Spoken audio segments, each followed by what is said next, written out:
Georgia versus number 11 Florida. Now, ESPN's FPI says Florida likely to win this game, but the winner of this one in the driver's seat for the SEC East. Let's start with the Gators.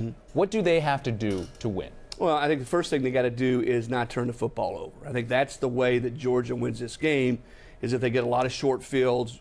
Florida makes a lot of stupid mistakes. Remember, they're playing with Treon Harris at quarterback. You know, he's been in there now for a couple of weeks.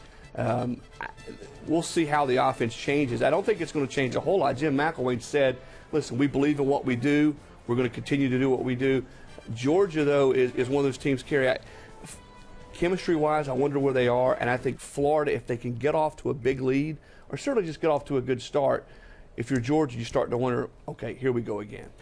Speaking of here we go again, Georgia since 2009 have lost 14 of 19 against top 15 teams. Is Mark Richt starting to feel some pressure on these big games? When does Mark Richt not feel pressure? I mean, Mark Richt's seemingly been on the hot seats since he's been in Athens, and you know he's probably been he's been a lot more consistent than people have given him credit for. But it's the big games that people, I think, in Athens around that Georgia football program are so frustrated by that it seems like they don't come up in these big games like they should.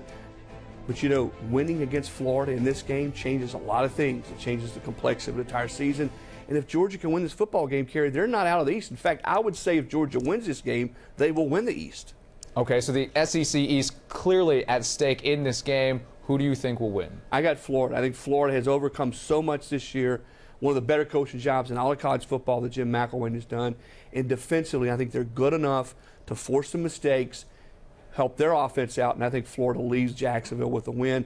And if they do that, then they've all but locked up the East race. All right, once again, according to ESPN's FPI, Florida 55% chance of winning that game.